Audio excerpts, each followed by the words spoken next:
Okay, I'm going to make a short video regarding putting up, well, at least property lines. I live in Florida, so I got a jungle in my backyard. What I'm trying to do is, if you see back there, I got a Connex, we've only been here a few months. I got another deal on another Connex, and I need another one actually. So what I'm trying to do is I want to get another one sit on that. Let me see here, on that side of the existing Connex. Now, when I moved in here, I had an idea where the stakes were. I marked them. I marked it with that yellow conduit there, and then way in the back there in the jungle, I had to cut my way in there this morning. I had marked it before we even, well, when we bought the property, I had gone in there and marked it, but I went in a different way. It's really bad in here. Originally, I had to cut all this away. But anyways, I had to cut my way back from this, obviously from this angle that way. It's probably maybe another 35 feet beyond that brush or that tree there. I had set a conduit and markers there, so I was able to find it, but just getting to it was a problem. So what I'm trying to do is, obviously, I want to get another Connex. I want to put it on that side, on that side, but I'm almost on the property line, and I knew eventually I was going to stake it out and put a string around from one end to the other of my pins, my property pins. That way I know exactly where my property line is. Now, I live right next to a creek here that's in between two lakes. Now, I did that on purpose. I didn't want another neighbor over here right close by. But the thing is, something to consider if you're planning to do what I'm doing, is adding more building a shed or whatever on your property line. You gotta consider the easement rights for the utilities. Like, they usually go with that with you as you're buying the property, or you're looking at the property plans and how it's surveyed.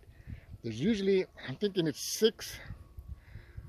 6 feet from the property line, but I'm tempted to say it's more 10 feet on both sides of your property line that there is easement rights. What does that mean?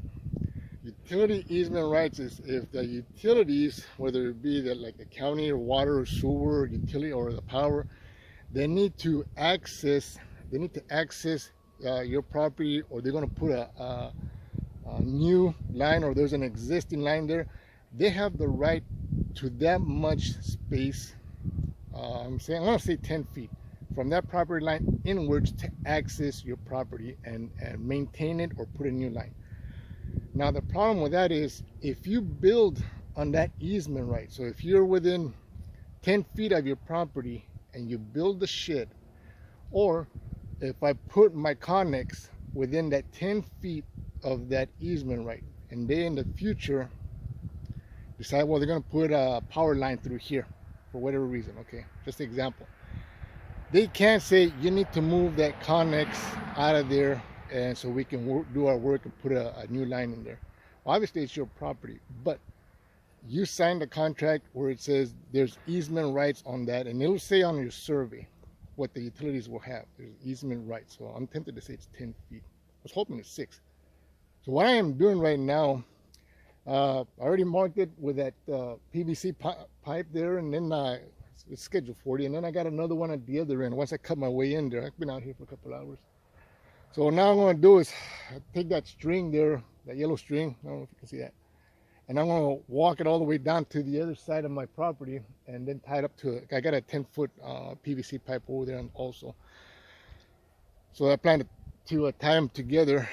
At least I can visually see going across there where my property line is. That way, if it's going to be close to that Connex, or it's going to be within 10 feet of that property line, I'm going to have to figure out somewhere else to put my Connex.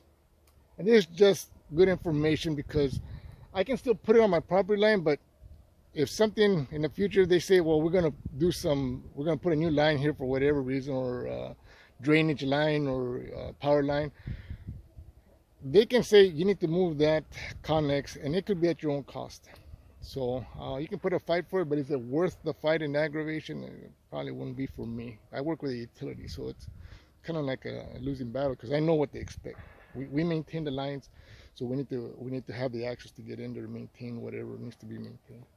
So just to give you some good information, before you put a shed or something that's going to be difficult to move later, if you put a Connex, you can move those obviously, but it's going to cost you a few $100s to have somebody move, and then you got to relocate it and set the foundation or whatever. But if you put a shed that you're going to build from the ground up, those obviously you're not going to be able to move it. So something to consider before you actually start building on the close to your property line. Okay.